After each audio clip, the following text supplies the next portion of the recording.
25, including 6 Division I transfers. I'm JB Long, so glad to be with you, and this is my hometown team. I live in Westchester, so I'm glad to greet Erica Hughes for your 4th season, and your student athletes, Brandy Williams from Lake Charles, Louisiana. Great to have you here, and from Missouri, Nadia Evans. Thank you, thank you. I'm JB, nice to meet you. Nice to meet you. All right, where should we start? How about the new identity of this team, right? When you have so much player turnover, Coach Hughes, what would you like this group to be all about? I mean, for us, it's going to be being tough, being selfless, and playing with pride. Having an opportunity to coach the last 3 years and understand what LMU is, what it's about, how we recruit our student athletes. I think we have a roster that really gels well together, and I think we were really intentional with the way that we picked them. So you talk about picking them. You bring that intention to the recruiting trail, the transfer portal, and what kind of interest did you meet with for those who want to be a part of that with the Lions? LMU is a special place, as you know. I think it's a beautiful campus. It has a private school education, but I think the really cool part about it is being in a community that truly invests in being a bigger person, the whole person, understanding that we really want to develop people, I think, out in the world. Right now, the women's game is huge. Basketball is everywhere. Women's sports are everywhere. We really wanted to ride that wave and recruit people that wanted to do something with the platform, not only by winning games, but also by making a huge impact in their lives afterwards. Senior, graduate student, respectively. Brandy, maybe we can start with you. To that point on women's basketball, what's it like to be competing in a moment where the game has never been more enjoyable, never had as many eyeballs on it? I think it's really nice, especially like growing up, the game, it was never like had this many eyeballs.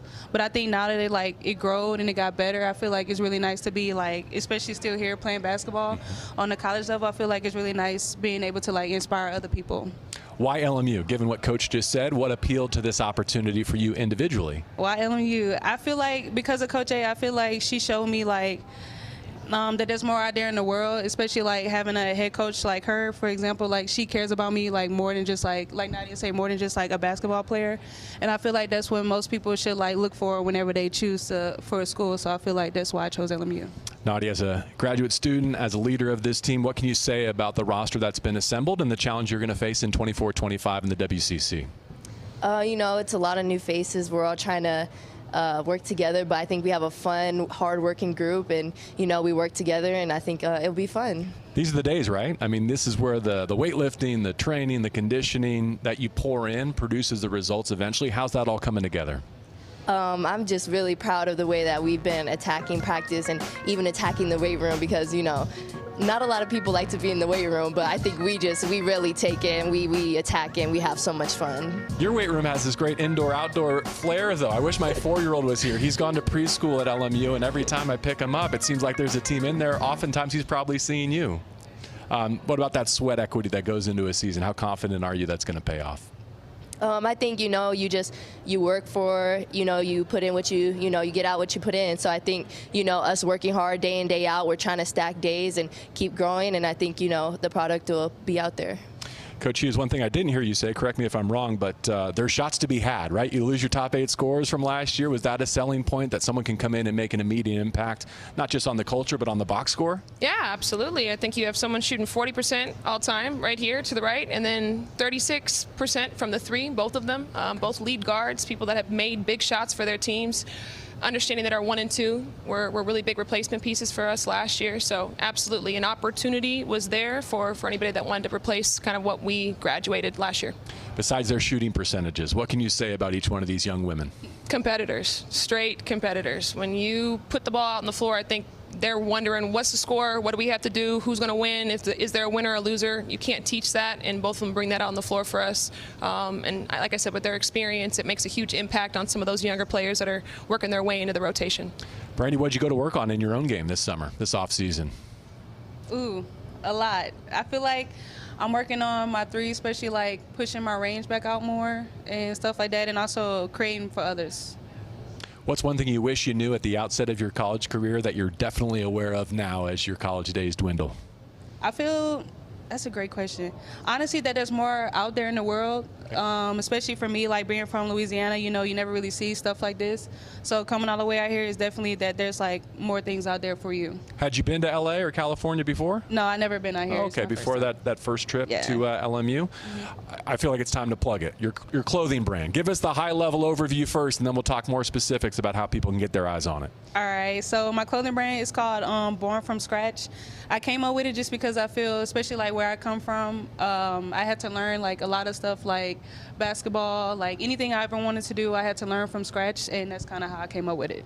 Do teammates get like free access to some of the You know, I fashion, feel like, or? you know, if they support me, you know. Nadia threw her I feel hand like up. that, Like, you know what I'm saying? We know a they're coupon gonna code, right? you gonna charge me for sure. They're gonna charge Coach. Yeah, I'm charging. what do you think makes your look stand out? My personality, I feel like I have a great personality, and also like Nadia said, like I'm more than just a basketball player.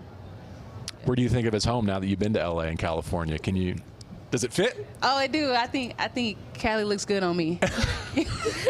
Yes, it does. Yes. Coach, It sure Thank you. I does. appreciate it. Nadia, I want to talk about your off-the-court pursuits as well. I understand that you kind of have an education passion and that you could see yourself as a high school teacher and coach in the future. Tell us more about that ambition. Yeah, I just love learning. I think that's why I love basketball, because you can just continue to learn and do all that. So I was a history major. That's my undergrad. So I think I want to teach and do something in education, rather that be, you know, one day move up to principal, being in policy, you know, big goals and trying to figure it out. But that's my passion, is I love to learn, and I just want to help people learn. Sounds like some coach on the floor ingredients here. Oh, for sure. Tell us Yeah. more about what she brings in terms of on-court leadership. I don't think she gives herself enough credit, to be honest, with what she understands and what she knows, what she sees. She naturally has a presence out on the floor. She doesn't have to ask for it. She commands it because she's constantly able to see things, but then also willing to take a step in the moment. And I said earlier, what's the most exciting thing about these two outside of just shooting the basketball? It's their competitiveness. So to know that you can take a break in that moment, take a breath, and then go over and talk to a freshman and help grow them. Her being a teacher in any space, her being a principal, she's going to do more things in life than just affect the floor. I Right? latched onto the principal line too, because that means Yeah. she can be a disciplinarian if Hey! need be, right? But She's on it, yeah. is there anything more valuable to a coach than having your best players also be your hardest workers? Absolutely. They show up every day. They're saying it too. That weight room, they have completely owned that space. That's what they do before they come to practice, what set that tone. When you have two people right now that know that they're probably going to be in the positions that they are as graduate players, come in and they lead as if they're coming to work, putting their hard hats on, they're doing every single rep, they're pushing, it's infectious. And it really impacts the rest of that weight room and that basketball court. Coach Hughes, what about your perspective on the league? There's so much individual turnover within teams, but at the high level, a lot of the same contenders, it looks like, Yeah. and the all-league team, it's like they all came back to campus for more this year. Yeah, we're seeing that, right? When you get really good groups together that can come back and stay one more year. One, it's an opportunity for you to get higher education. Two, you know that you have a great product, a great conference, great coaches. Those teams that are able to kind of stay together maybe 1-2 years, we're probably going to see a lot of stability, and I'm really happy for those coaches and those programs, respect them highly. We're looking forward to matching up with them as well. Brandon, you talked about your clothing brand, but also your basketball brand being kind of built from scratch. Who were some of the players, the figures in the sport that you grew up admiring, and have you had a chance to cross paths with any of them as you become a player yourself? Ooh, that's a great. Not yet. I feel like my favorite player growing up was definitely Maya Moore. I feel like she was really like inspirational. I love Minnesota. I love all 5 of them, Lindsay Whalen and everyone like that. So I feel like I grew up mostly watching them and how she like inspired young kids. So I was going to ask, like game 3 tonight, I think, if I haven't lost track of the schedule, if Yeah. you had a rooting interest, the answer is a Minnesota for sure. definitive yes. Yeah. Minnesota. You're on board too?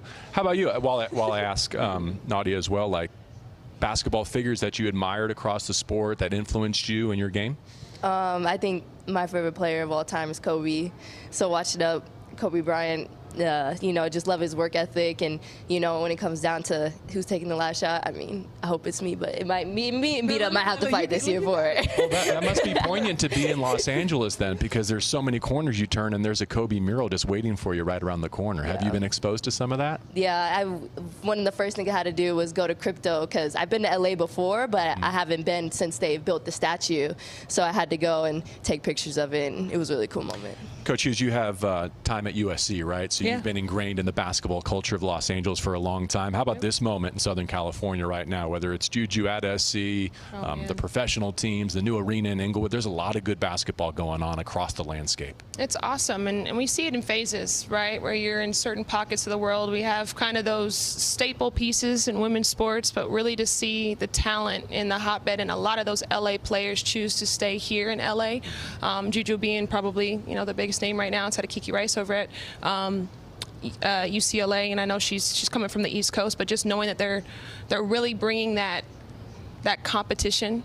I'm sad to see the Pac-12's not here anymore, but really happy to see that LA is really growing. This fall, before you get to conference play, what can you tell us about your non-conference slate and how that's going to prepare these student athletes for what's to come in the WCC? Yeah, we had to balance it. I think all of us started working on our non-conference schedule, and then we got hit, I think, somewhere around January that the conference was going to realign. So we had to think about our non-conference, how many games are we going to play in the WCC, how are we really going to build and prepare our student athletes to then walk into this completely new landscape with adding both of Washington State and Oregon State. We wanted to open up strong. We're definitely doing that at UNLV on the 4th. I think it's going to challenge us, but I also think there's some moments for us to really gel well as a team, figure out what we can do depth-wise, and I think we'll be ready to go by the time we hit conference. Just the first of many trips to Las Vegas this year then for the Lions, I understand. But you mentioned Washington State and Oregon State there as affiliate members, and knowing their program history, their recent success in the postseason. That's an interesting point that you make. You have to recalibrate knowing that they're both going to be on your league schedule. You don't have to go seek out that metric necessarily in your non-conference. Absolutely. I mean, when you see their net scores, what they've done, I got a chance and clearly got to coach against them when I was in the Pac-12 as a coach. Phenomenal coaches, phenomenal programs, and we get to play them 4 times. So 2-2, that's awesome. We want the best. We tried to recruit the best. Should be a really fun season. Let's finish with some academics. Brandy, any course that you're interested in, things going on in the classroom that you're excited about? Well, all my classes are online. Okay. So that's because you got to commute to Las Vegas so much for meetings. Yeah, there you go. Conference tournament.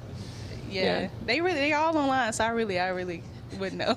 And we already know you're a history buff. Anything cool going on in the classroom for you? I mean, right now I'm in a curriculum and leadership class, and we're learning about different theorists. I know it sounds boring to some of you people, but I love this stuff. So I have to present next week. I'm so excited. I couldn't be there to present today because I'm here. Well, this is good training then. It's not even getting you ready for the season. It's getting ready for your presentation. Exactly. Do you want to bring some of these bright lights home with you? They might go over well. We'll see you back in Westchester. Have a great rest of your week here in Las Vegas and back in Los Angeles as you tip off a new season, okay? Thanks, JB. Appreciate it. For Coach Hughes, for Nadia Evans, and for Brandy Williams.